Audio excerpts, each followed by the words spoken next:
Dear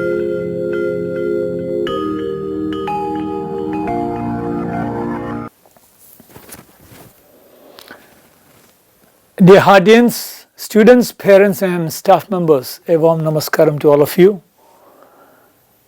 Let me share with you the gladness that we have accomplished the mission impossible for the first time and hopefully for the last time, holding our even semester exams of all batches in 21 centers within the state of Kerala, from Kasaragod to Thiruvananthapuram, at least one center in each district and one in Lakshadweep and an additional one in the neighboring containment zone, Division 60. I hope that you also share the feeling of having overcome a major milestone. I thank all of you, students and parents, for your critical suggestions and readiness to abide by the decisions of the college administration. Above all, my heartfelt thanks to my faculty colleagues who took the stress and strain to travel to the farthest corners of the state with the mission of holding the exams at the nearest possible location for our students. Many of them had to stay away from their home and family for almost 10 days. We could get the support of various other institutions in accomplishing this, and we are deeply indebted to all of them. I don't mention all their names. But in our turn, we have played host for about 10 colleges to hold their examinations as well. While the coming days will see the conduct of the examinations by the universities, we took this measure with the likelihood of the increase in containment zones and consequent postponement of examination indeterminably. I hope the student community realizes the good intent behind to relieve both the students and the faculty of the burden of completing the semester and focusing on new learning. We do not know what is in store for us now. This was also to enable the final year students who had supplementary examinations to complete their programs to the extent possible. For those students who are completing their program of learning in 2020, we are making effort to have registration for transfer certificate TC also online so that the travel to the campus may be minimized, if not altogether avoided, in these COVID days. The process is on, and I hope that there will be some result for that. Our plan is to have all such transactions online and to be fully under e-governance by the turn of this year. Your suggestions in this regard are welcome. Now back to the new normal. We have made an assessment and have found that almost 10% of our students have been able to access, almost 90% of our students have been able to access the online classes, most of them through smartphones.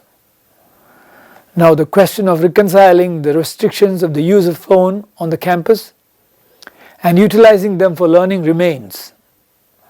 We have to strike a right balance between the two aspects. I hope that government will find a suitable way out, but above and beyond the government and the college authorities, the creative balance has to come from the student community. I hope that they will show the sagacity required in this regard.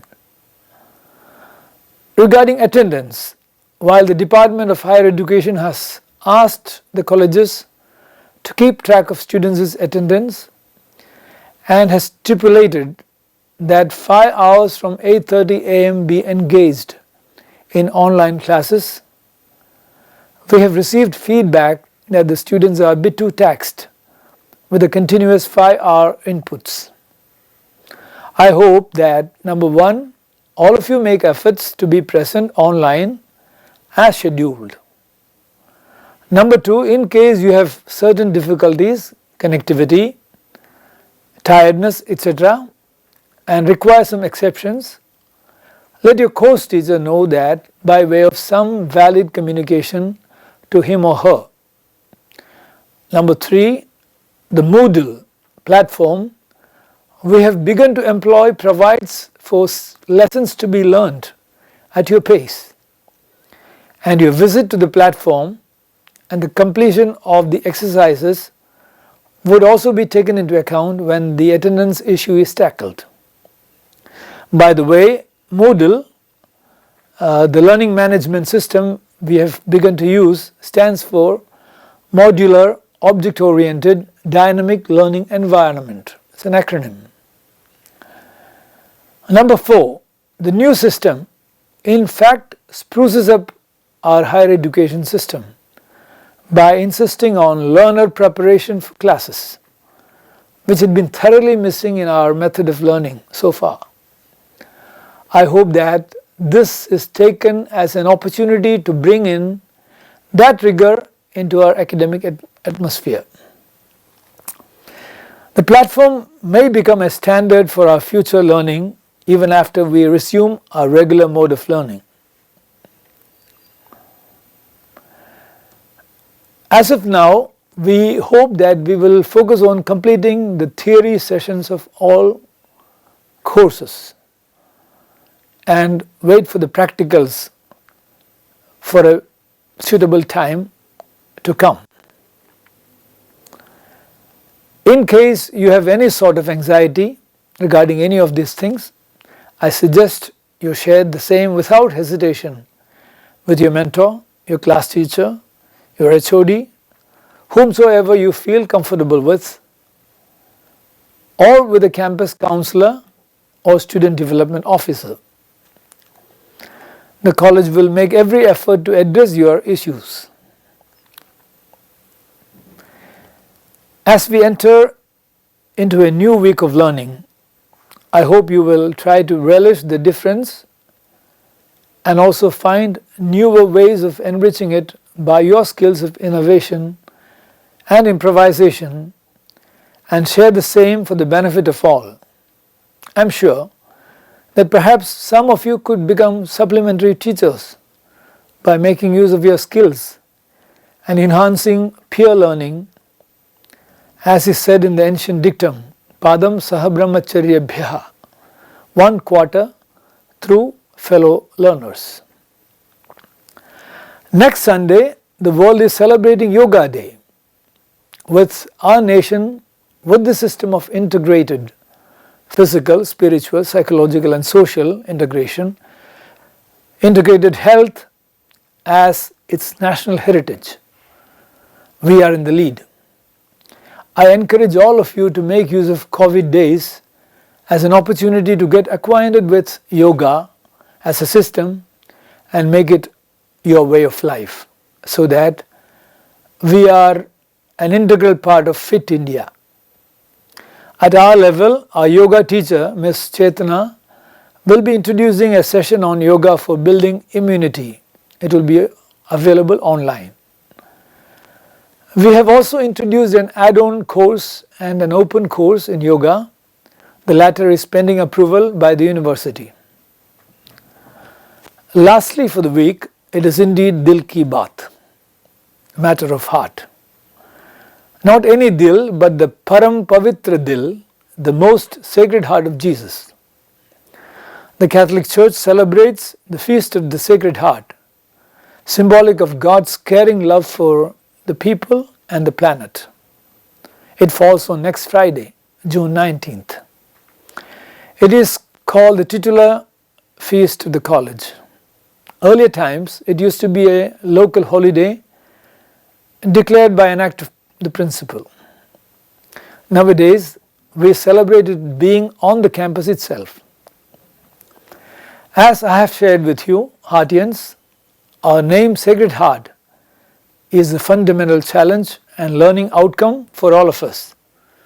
To be Heartians, to grow up, to grow into, to come out possessing sacred hearts.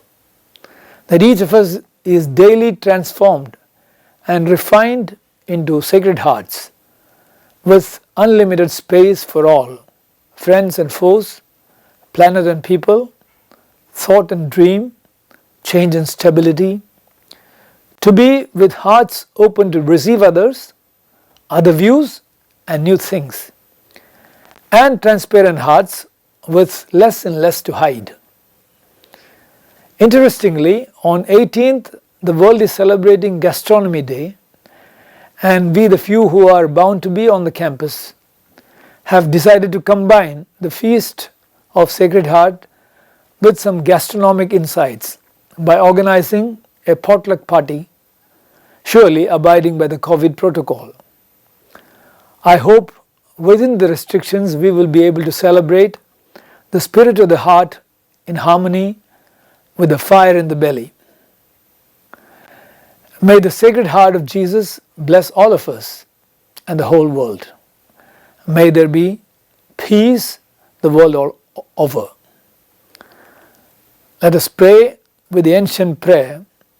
Om Sarvesham Swastir Bhavatu, Sarvesham Shantir Bhavatu, Sarvesham Purnam Bhavatu, Sarvesham Mangalam Bhavatu. Om Shantihi, Shantihi, Shantihi. Thank you.